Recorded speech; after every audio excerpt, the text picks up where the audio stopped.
Okay, so today's video we're going to take a somewhat quick overview of a digital camera. You can see it sitting right there and what all is included with it, and just talk a little bit about it. We're not going to get into too heavy detail, but yeah, check out a few images that'll give you a little more information about this, and if you want to find out more, there will be a link below the video. You can feel free to check that out. Otherwise, again, check out the images and then we'll talk a little bit more about it.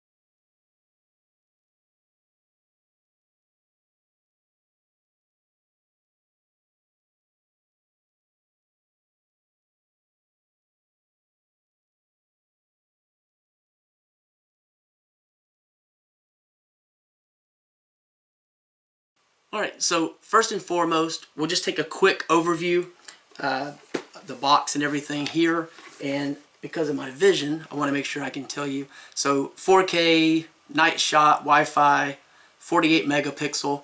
So you can use this for video or photographs. You can use the internal mic or an external mic that is included, and it does have sort of a, I'm going to call it bracket, but it's like a handle type piece, which I have attached.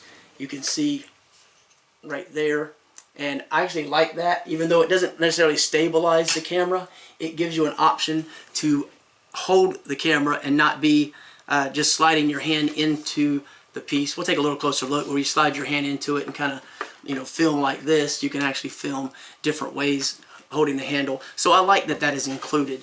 Real quickly, there was a few other things on here. 4K 30 frames per second, 48 megapixel, 3.0 inch touchscreen, 16x digital zoom, Wi-Fi wireless transmission and control function, and infrared night vision function.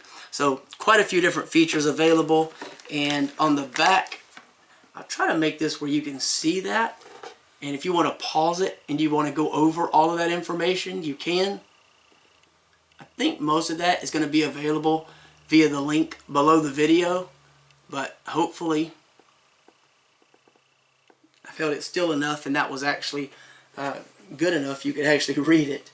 Apologize if it wasn't, but there's just a lot of information. I don't want to sit here and read the entire thing to you. So included with this, something I don't use currently but I may use in the future, but it's a cool option to have, is a little remote control with quite a few functionalities included. So that's really nice, and it uses a little coin cell type battery, I believe. You can see there on the back side. So, and this little plastic clip I have laying here is where the hot shoe mount is for the microphone, so you have to pop that piece off. Not a big deal, but I wanted to make sure you see it. Little Velcro pouch for the actual camera. So if you have it disassembled as opposed to the way I have it assembled right now, you can store it in here. And I don't think anybody's going to do this very much, but you can slide it onto a belt and carry it if you wanted to. I don't know. It comes with 2 batteries, so you should probably get at least a couple of hours out of it. I guess it depends on whether you're using it for photo or video and what the settings are you're using and how often you're opening and closing. Just the user interaction is going to determine battery life, and you'll spend a few hours charging.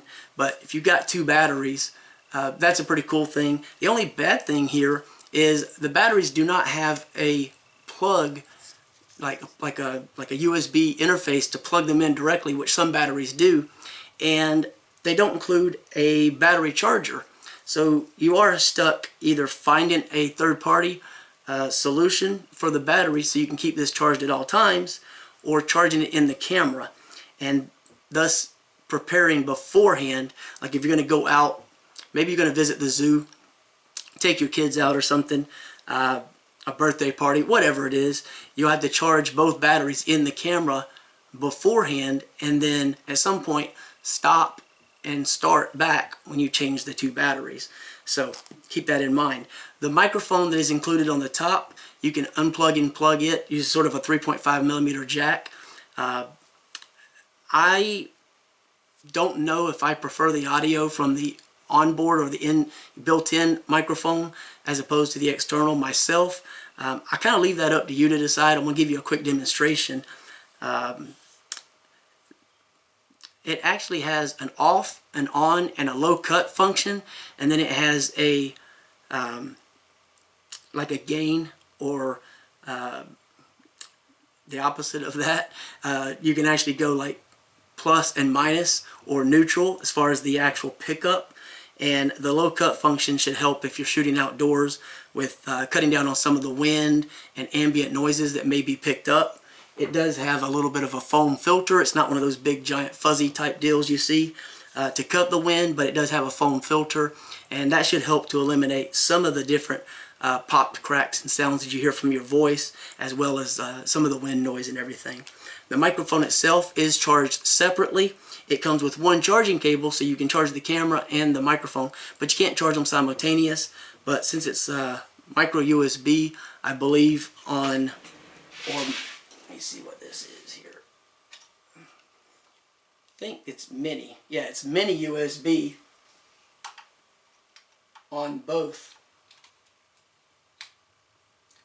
So the unfortunate part about that is mini USB is a very old interface, so you're not going to commonly have those cables lying around. So you either have to use the one cable that's included and charge each one, and again deal with the charging of the battery, or you have to buy another cable. So that said, the actual cable for charging is fairly long, looking at about a little over 3 feet, and you do have the option to unplug or plug it from the wall. It is only a 2-prong.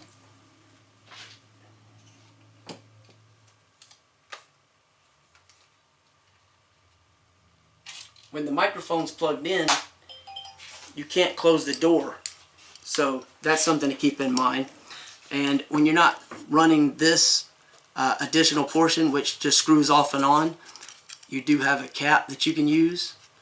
Now the microphone, as stated, it's just kind of a little hot shoe type mount, I guess you would call it, here at the top, and it has this little cable here.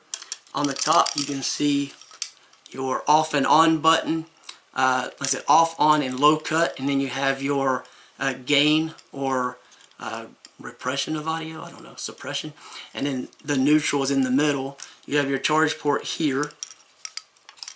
You can of course use the handle, as I stated before, and kind of shoot like this, and then you have your battery on the back here. You have your record function below the thumb right there, and then on the top I believe is going to be where this is slightly different than my other camera, so I don't want to confuse the two. Yeah, you have your mode and your photo. Excuse me. You also have your zoom functionality, it looks like here. That little piece, you just kind of hold it one way or the other. So on the bottom you have this, which is part of this mount here. And the cool thing about this, of course, is you can make some adjustments to this, but you do have the option of holding it this way. And when you put this on, you still have the actual fitment for a tripod or what have you. So you can take this off or on, and you have access to mount this and have it stick up on a tripod. I kind of wish this was a little easier to remove, had like a detachable option, because if you're not careful, you're moving around too much, you may get some of that sound. What I tend to do is just kind of wrap it around a few times, and that kind of keeps it from making any real noise. When you open this up, power's on automatically. The touchscreen is okay. I would not say that it is great, but it does work. Let's see, I gotta go into a menu first. Let me show, I don't know if you can see that or not. I don't know if it shows up. It's sort of a little red right here. So that's going to be your night mode. And then you have Wi-Fi with this, so you can use that for connectivity as well. And I believe it's just up and down for the most part. It has up and down and power. So you have your up button, your down button, so you can navigate menus with the buttons, which might be easier than using the actual screen. So depending upon what you're doing, that may be easier. And then you have your OK button to select, so that's pretty cool. And then you have your sort of menu button and the Wi-Fi button. Menu is accessed by clicking the button. Wi-Fi is accessed by holding down the button. And then you have your charging port, your microphone, and your video port.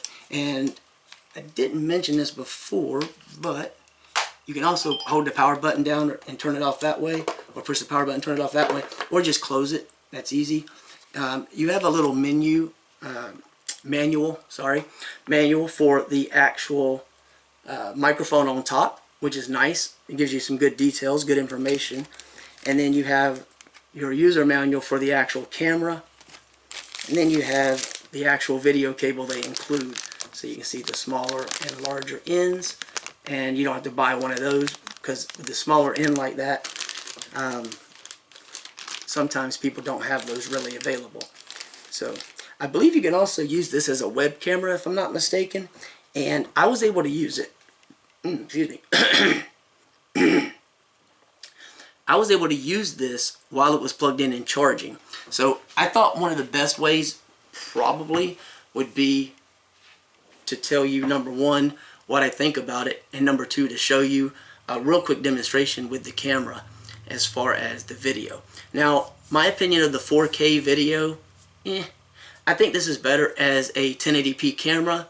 I think it's better as a children's camera or a first-time user camera to get introduced to the actual camera that's this type, like the Handycam style camera.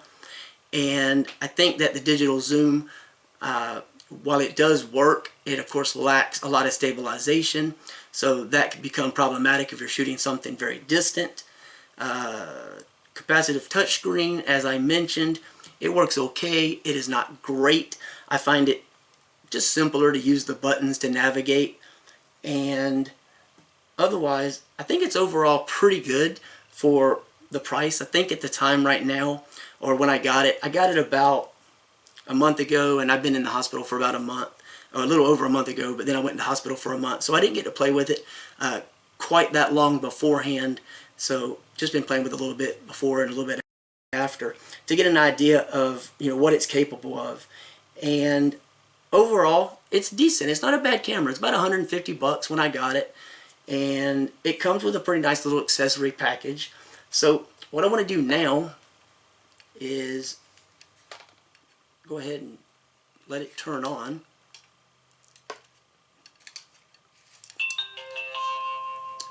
Alright, and I like that the screen is rotatable like that, so if you're using this sort of as a vlog type camera or what have you, you do have that option. So let me do a quick test. I'm going to do this with the microphone in the camera and then the other microphone plugged in, so you can get an idea.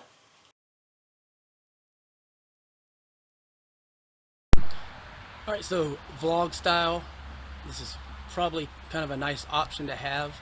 Some people may want to use it for that. Others, you're just going to use it to shoot different video like this. And I'm currently using the external microphone, and I have it set to neutral, so I'm not doing like up on the decibel, down on the decibel, and I'm not using the low cut feature. So real quick, that's now using the low cut feature. I'm not sure how discernible the difference is for you, but I want to give you a quick test on the microphone. I'm going to turn it back off. Alright, and Alright, so now I am back at the sort of just on, no low cut, and I'm going to switch from neutral to up. So that is going to up the decibels, change the gain, I guess, if you will. And now I'm going to put it all the way down. So that is the negative of the same, I believe it's 20 decibels, 10 or 20, but I believe it's 20. Just so you can get an idea of what that sounds like. And I'm going to put it back to neutral. And I'm going to turn that off. I'm going to switch to the internal mic.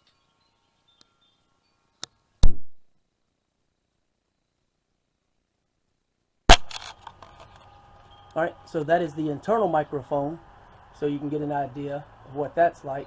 I'm not left-handed, but I'm trying to shoot it with my left hand for some reason, just because of the strap being on that side, so sorry for being off-centered, but that's what it looks like, sort of a vlog camera.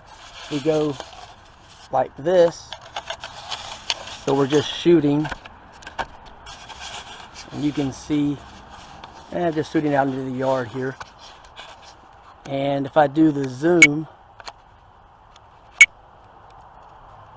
zooms in pretty quick. Seems to zoom back out a lot slower though. I don't know. I guess it might be the same. It just seemed a little quicker zooming in.